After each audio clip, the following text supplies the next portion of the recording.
Queridas irmãs, queridos irmãos da Messe, para nós é uma alegria retornarmos a casa, ainda que dessa forma, essa forma virtual, que é o momento em que vivemos ainda nos prescreve, a fim de podermos auir um pouco mais de forças e condições para uma reunião efetiva, afetiva, de forma presencial, que não está tão longe mais. Já iniciamos uma reaproximação. Esperamos que esses tempos em que nos mantemos no isolamento nos faça refletir a importância desse convívio pessoal com os irmãos queridos da casa e de todas as outras casas. Nós agradecemos imensamente o convite para a palestra de hoje, em que vamos abordar o tema Lei de Causa e Efeito. O Império Romano atinge a sua extensão máxima no ano 117, momento em que o imperador Trajano sentava-se ao trono do Império. Nesse momento, a extensão total gira em torno de 5 milhões de quilômetros quadrados, em que mais ou menos 88 milhões de pessoas estão vivendo dentro das fronteiras do Império Romano. Conforme a programação do alto, o latim passa a ser a língua obrigatória, o idioma obrigatório, o idioma oficial de todo o Império. E as pessoas, desde a Lusitânia, hoje Portugal, até o longínquo Mar Cáspio, já adentrando a Ásia, da Britânia ao norte até o mais profundo Egito, ao sul, toda a área do Mediterrâneo é parte do Império Romano. E o latim sendo a língua oficial falada em toda essa extensão. Isso permitiu que o apóstolo Paulo disseminasse a doutrina de Jesus através das suas 4 grandes viagens, em que ele percorre praticamente todo o Mediterrâneo, o sul da Ásia, o sul da Europa, o norte da África, trazendo o Evangelho do nosso querido Jesus. A intolerância religiosa não era uma política de Estado dentro do Império Romano. Tanto é que os deuses romanos são uma réplica dos deuses gregos, apenas mudando-se seus nomes, mas adotando os mesmos deuses. No entanto, esse comportamento não se deu com os cristãos. E é interessante observarmos que, por mais diferenciada fosse a religião, nunca teve problemas, mas o cristianismo trouxe. E 2 motivos principais fizeram com que o cristianismo não fosse aceito como uma religião dentro do Império Romano. O primeiro deles é que muitos dos soldados que se tornavam romanos, às vezes se recusavam a lutar, principalmente quando haviam massacres de pessoas inocentes em que eles se recusavam a participar. Mas o motivo principal que mais incomodava a figura do imperador é que os cristãos não aceitavam o imperador como uma figura divina. Todo o império tratava o imperador romano como o Deus encarnado, mas os cristãos adotavam Deus, aquele Deus de bondade que Jesus nos ensinou a amar, como o verdadeiro Deus. E isso, obviamente, mexia com o orgulho, com a vaidade, fazendo com que os imperadores então começassem a autorizar algumas perseguições. E nos primeiros 300 anos, vários momentos em que os cristãos foram perseguidos, principalmente com os imperadores Nero, Sétimo Severo Gela, Diocleciano e Décio. Décio, que foi tão mal que se comparava ao próprio Nero, dentre outros. Aqueles de nós que tivemos a oportunidade de ler o livro Ave Cristo, da Lavra Mediúnica do nosso querido Chico Xavier, um dos 5 romances ditados por Emmanuel, temos a oportunidade de ler o período em que Séptimo Severo era o imperador romano. Na minha opinião, de todos os livros, não desfazendo nenhum, mas é o livro que eu mais gosto, é o que mais mexe com a minha alma. Esses momentos de perseguição se estendem até o ano de 312, quando, na Batalha da Ponte Milvia, sobre o Tibre, o imperador Constantino, que vivia uma guerra civil contra o imperador Magêncio, ao avistar o símbolo da cruz e ouvir uma voz dizendo que por esse símbolo vencerás, ordena que seus soldados pintem uma cruz nos escudos e ao término do dia, o imperador Constantino sai vitorioso da batalha. No início do ano seguinte, no ano de 313, através do Edito de Milão, ele tolera ou dá liberdade de culto a todas as religiões e aí se incluía o cristianismo. A partir desse momento, os cristãos deixam de ser perseguidos pelos imperadores e pela população. Mas, no ano de 380, quando Teodósio I assume o poder, ele declara o cristianismo como a religião oficial do império. A partir desse momento, conforme nos narra Emmanuel em A Caminho da Luz, a doutrina cristã começa a perder um pouco da sua pulcritude, da sua pureza, porque aqueles que eram perseguidos nesse momento passam a ser perseguidores. E crimes em nome de Jesus, em nome do Cristo, passam a ser cometidos quando deveriam, a conduta correta deveria ser exatamente a oposta. Transcorria o ano de 177 sob o império do governo do imperador Marco Aurélio, na cidade de Lyon, antigamente chamada de Lugdunus, capital da Gália Lugdunense, cidade de extrema importância para aquela região da Gália, porque todas as estradas que seguiam sentido norte ou sentido sul naquela região, as principais, passavam por Lugdunus, assim como aquelas que cruzavam de leste a oeste, as principais vias passavam pela mesma cidade. Então ela tinha uma importância estratégica muito grande e os imperadores tinham um apreço muito especial por aquela comunidade.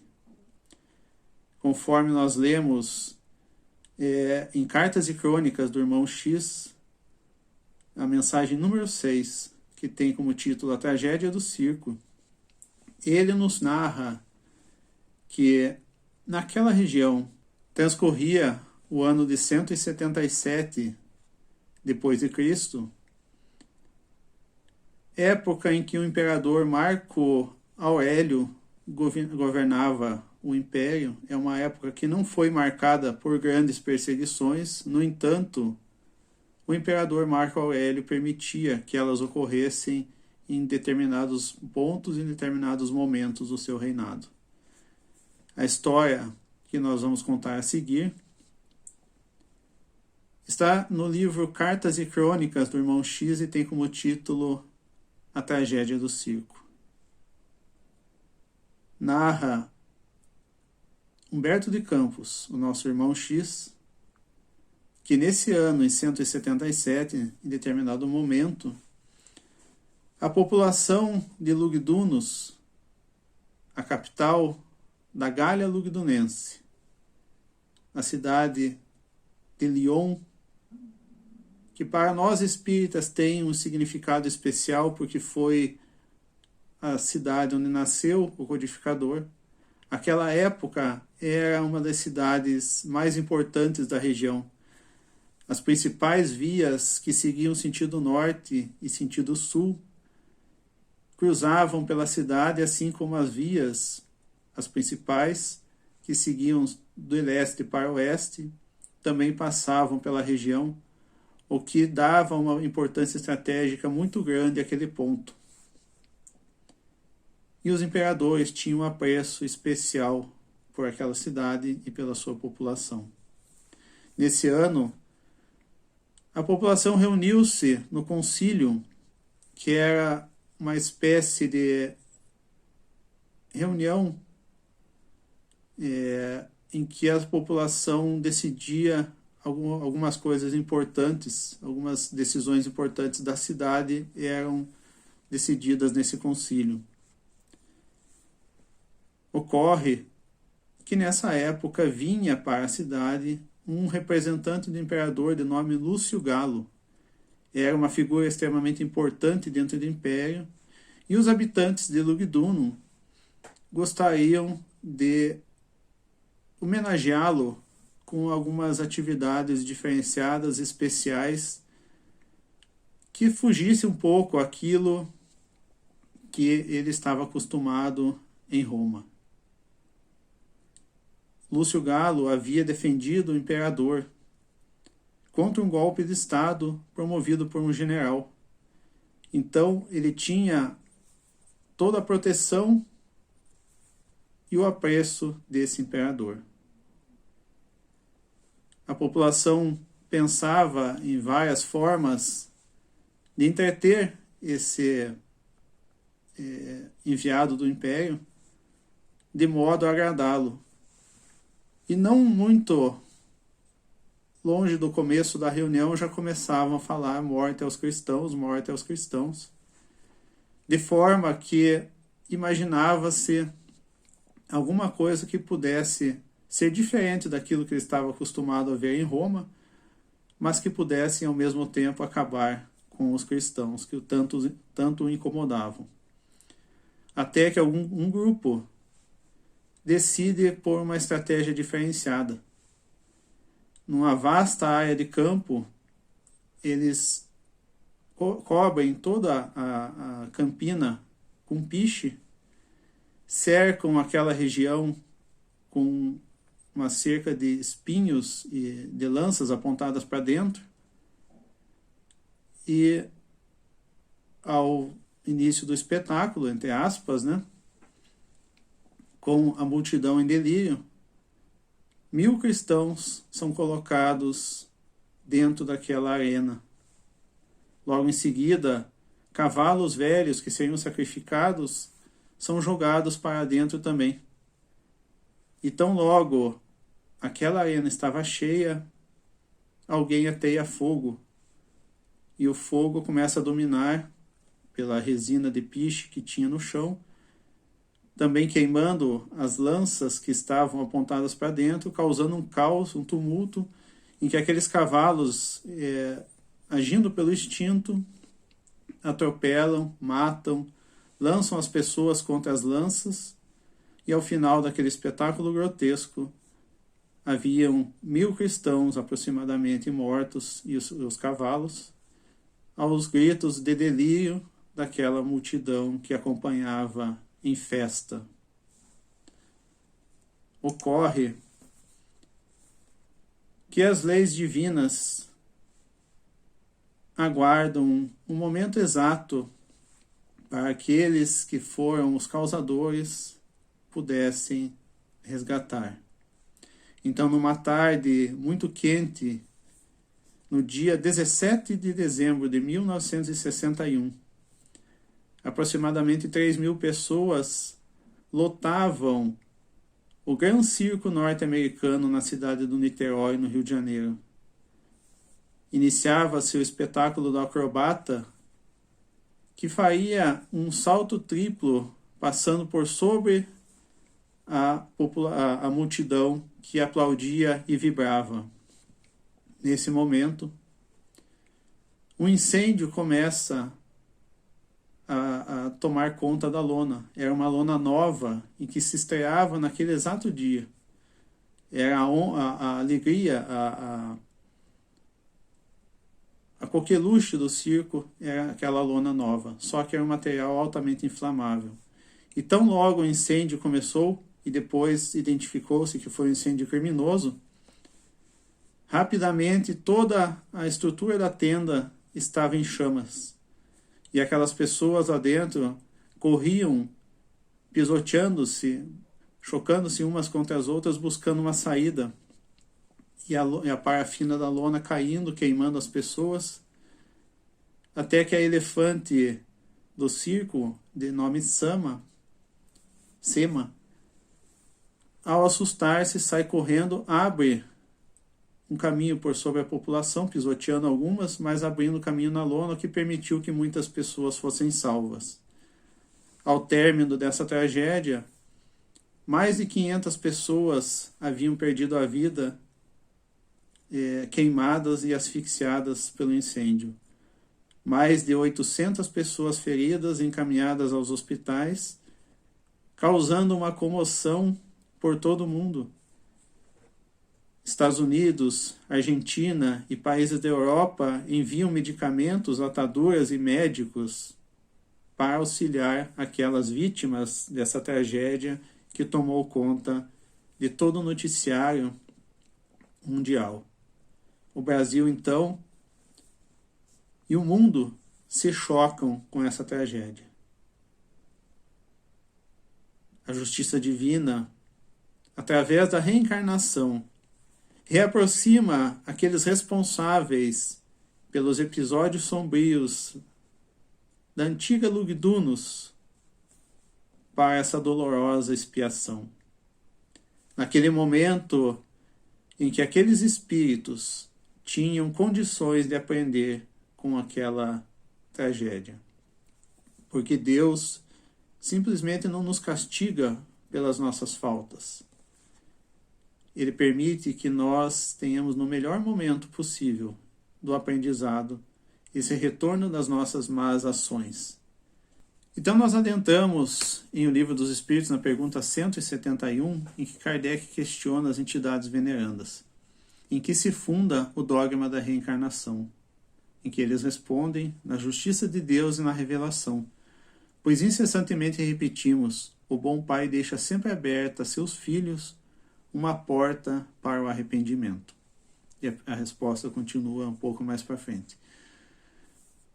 Importante colocarmos aqui que não existe aquele fatalismo para determinadas condutas eu vou ter esse efeito, para aquela outra conduta eu vou ter um outro efeito, como se fosse um código, uma receita, ou para o nosso próprio código penal, por exemplo, em que se estabelece uma pena para cada conduta errada, em que existem atenuantes e agravantes para cada um dos itens. A justiça divina vai muito mais além do que isso. Na cultura hindu, por exemplo, nós temos um karma para cada ato equivocado que nós fazemos, e nós temos um dharma para cada ato bom. Ou seja, eu não consigo escapar daquela situação de um lado ou de outro. Existe quase que uma linha traçada a partir daquele momento em que eu pratiquei determinado ato. E a justiça divina vai além disso, porque ela observa não apenas o ato em si, mas aquilo que antecedeu o ato. E principalmente aquilo que nós não temos condições hoje ainda de investigar. Qual era a verdadeira intenção daquela pessoa ao cometer o ato? O que é que ela buscava quando cometeu aquele ato? Será que foi um erro? Será que foi por ignorância? Será que foi por maldade? Isso nós não temos como entender ainda. Mas a justiça divina, que vasculha o nosso íntimo, consegue perceber muito bem. Até porque Deus, na sua infinita sabedoria, ele coloca as suas leis inscritas na nossa consciência. Então, por mais que eu consiga fugir da lei terrestre, da lei dos homens, passe uma vida inteira me escondendo de da sociedade por um determinado crime que eu cometi, eu nunca vou conseguir me esconder de mim mesmo. Onde eu estiver, minha consciência estará com alerta ligado, me informando que eu tenho um erro a ser restaurado, a ser reparado lá atrás. Então, essa lei de causa e efeito, essa lei de ação e reação, que Kardec tão bem entendeu, porque para cada causa existe um efeito proporcional. Essa lei é aquilo que Paulo nos ensinava. Aquilo que semeares, isto também ceifarás. A cada um conforme as suas obras, como dizia Jesus. O que significa que, se a nossa semeadura hoje foi infeliz, foi uma semeadura de erros, não podemos esperar termos colheitas felizes ali para frente. Vai ser dor e sofrimento. E da mesma forma, ao contrário, quando nós semeamos o bem, quando nós semeamos boas sementes, nós podemos esperar uma boa colheita. Quando Kardec vai tratar a respeito desse assunto em O Céu e o Inferno, na parte primeira, no capítulo 7, ele traça o Código Penal da Vida Futura. Um verdadeiro tratado a respeito da justiça divina através da análise do nosso codificador. São 33 itens em que ele vem versando a respeito das consequências que ele conseguiu observar através dos seus estudos, dos atos e as suas consequências. Nós não vamos ter, obviamente, tempo para tratarmos dos 33 itens, mas eu consegui pensar alguns e vamos fazer algumas rápidas observações a respeito desses itens. No item 2, ele diz assim: a completa felicidade prende-se à perfeição, isto é, a purificação completa do espírito. Toda imperfeição é, por sua vez, causa de sofrimento e de privação do gozo. Do mesmo modo que toda perfeição adquirida é fonte de gozo e atenuante dos sofrimentos. Fazendo uma rápida análise a respeito desse item, nós percebemos que, obviamente, na Terra nós não temos condições de uma completa felicidade. Aí nós vamos no Livro dos Espíritos, em O Livro dos Espíritos, na pergunta 920, em que Kardec questiona se é possível a completa felicidade aqui na Terra, e os Espíritos são taxativos em dizer que não. Porque ainda estamos num planeta de expiação e provas. Mas nós temos a obrigação de sermos tão felizes quanto possível aqui na Terra. Então existe essa possibilidade da felicidade, mas aqui a felicidade completa ela não ocorrerá. Porque nós, como somos espíritos ainda imperfeitos, nós temos algumas coisas, algumas arestas, algumas imperfeições a serem trabalhadas. E desta forma, nós temos que nos limpar dessa sujeira que impregnamos em nós mesmos, a fim de termos a felicidade futura. Condutas simples que todos nós fazemos todos os dias. Falar mal de alguém, o hábito da reclamação que nós temos carregando em nós há quanto tempo, sem imaginar que essas condutas simples são uma forma de nós nos afastarmos ainda mais do nosso caminho correto, que seria o caminho do bem. Lançamos, por exemplo, pensamentos negativos todos os dias em relação àquelas pessoas que convivem conosco. Brigamos com o filho, com a filha, com a esposa, com o marido, com o pai, com a mãe, e emitimos pensamentos negativos em relação a eles por conta dessas confusões pequenas no lar. E daí nós perguntamos como é que nós queremos criar um clima de paz, de harmonia dentro do lar, se nós estamos bombardeando aqueles que conosco convivem com dardos doentios e e malévolos contra eles. Nós estamos com um ambiente muito, talvez ruim no emprego, dentro do nosso trabalho, mas estamos ao mesmo tempo emitindo pensamentos negativos em relação ao nosso chefe, ao nosso colega de trabalho, aquele nosso subordinado. Como é que nós queremos que o ambiente de trabalho seja um ambiente pacífico se nós estamos lançando bombas em relação aos nossos companheiros? Ou seja, nós já estamos sentindo naquele momento, sem a necessidade de uma vida futura, sem a necessidade de uma próxima reencarnação, já estamos sentindo o clima pesado que nós mesmos estamos ajudando a criar. Como essas injustiças, como esses crimes, eles ficam impregnados em nós, onde nós estivermos, eles estão juntos.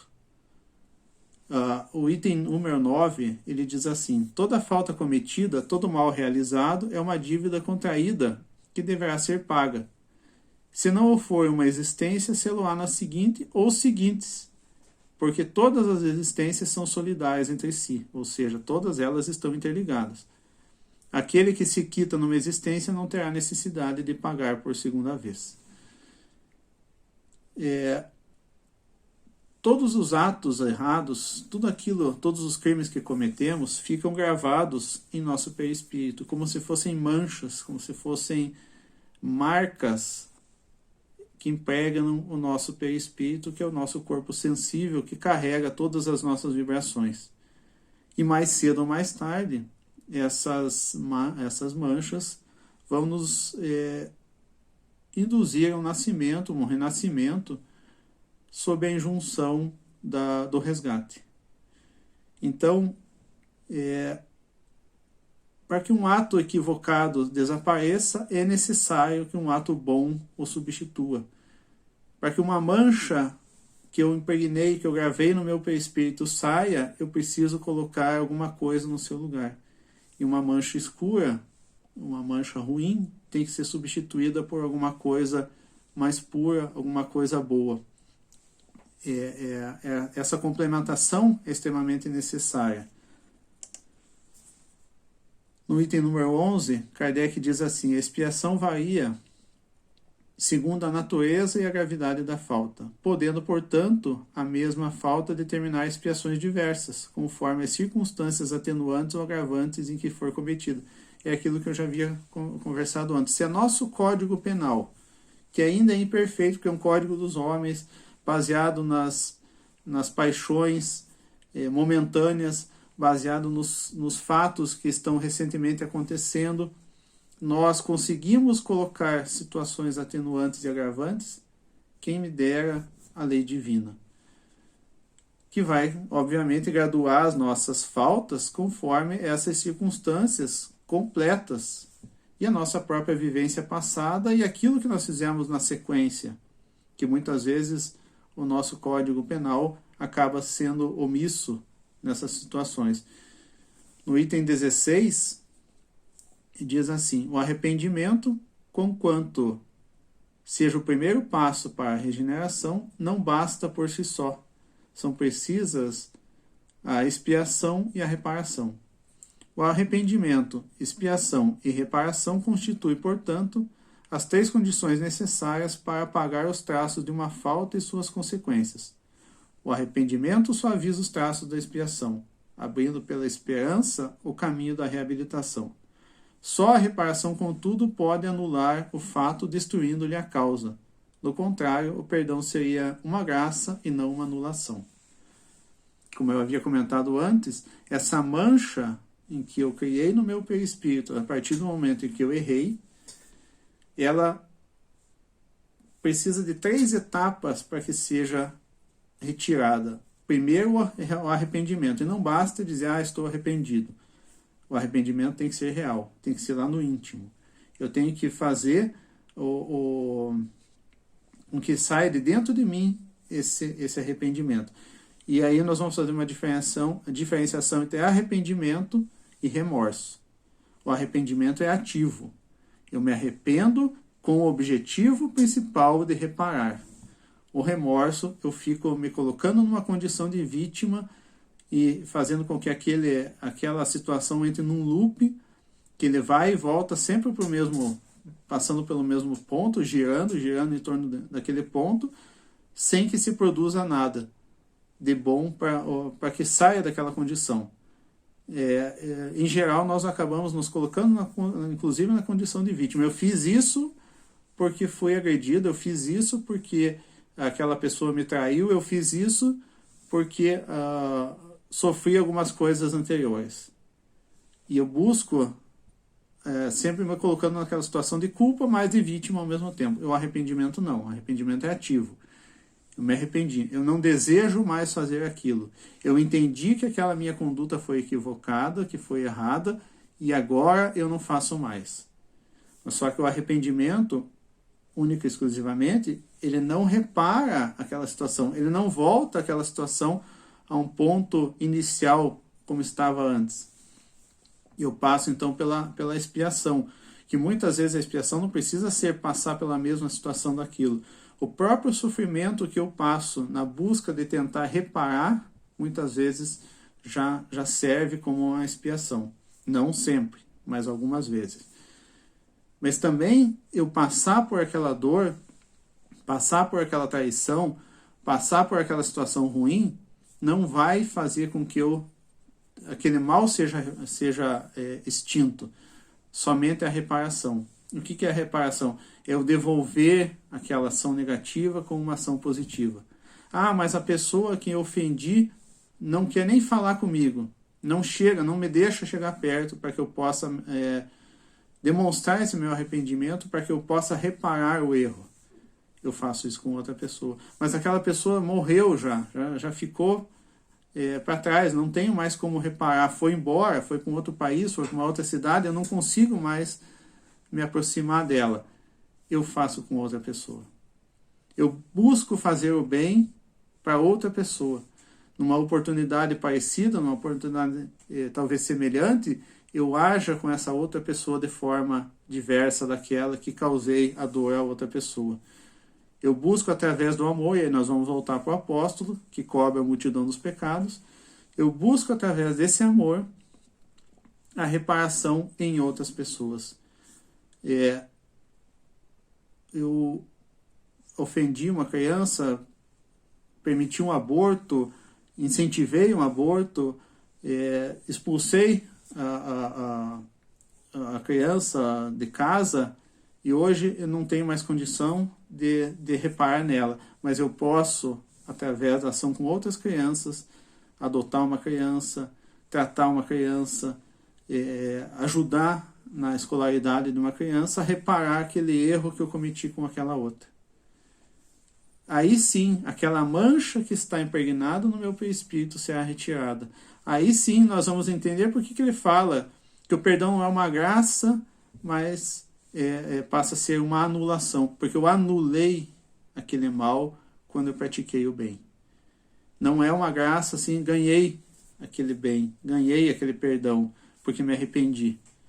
Não, eu trabalhei na consequência, na reparação, para que eu possa, de uma vez por todas, apagar aquele registro, porque um registro negativo só sai quando é anulado por um registro positivo. E qual é a proposta da doutrina espírita quanto a essa questão da lei de causa e efeito? A primeira delas, que é fundamental, é a nossa transformação moral através da reforma íntima.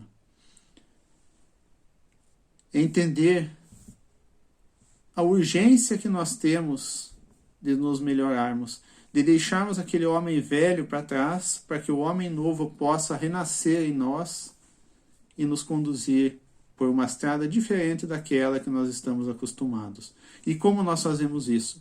Aí nós vamos nos socorrer mais uma vez do Livro dos Espíritos. Na pergunta 919, uma das perguntas mais conhecidas, em que Kardec questiona: qual o meio prático mais eficaz que tem o homem de se melhorar nessa vida e resistir às más inclinações?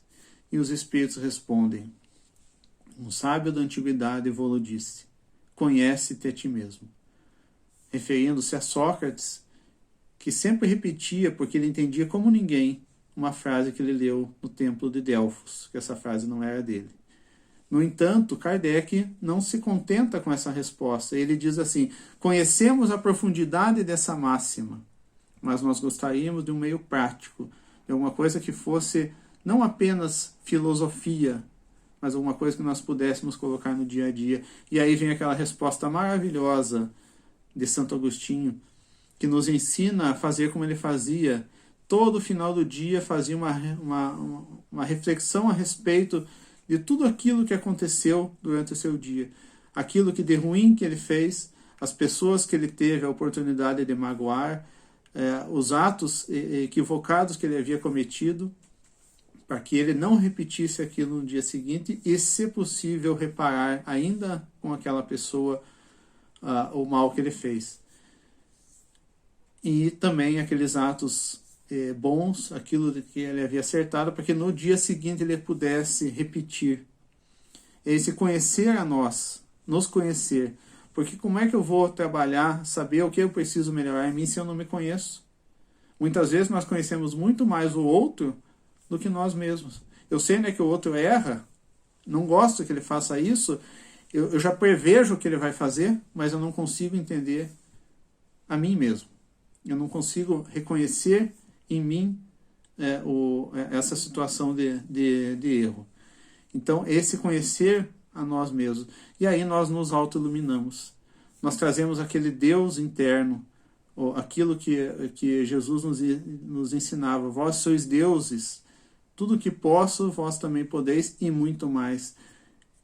Trazemos essa luz para fora, essa luz interna de nós, a partir do momento em que nós eliminamos esses erros dentro de nós mesmos. E Kardec coloca no capítulo 17, no Sede Perfeitos, o item O Homem de Bem, em que ele traz um rol com as características que ele conseguiu captar. Ele diz que ele sabia que não teria condição de colocar todas, mas que se nós seguíssemos aquelas, ou buscássemos atender aquelas, nós já estaríamos num caminho muito avançado para sermos homens de bem e evoluirmos. Então, eu gostaria de agradecer profundamente, mais uma vez, a casa, a nossa messe, pela oportunidade dessas reflexões em que, confesso, aprendemos muito mais do que aqueles que estão nos ouvindo, e desejamos a todos muita paz e uma ótima semana.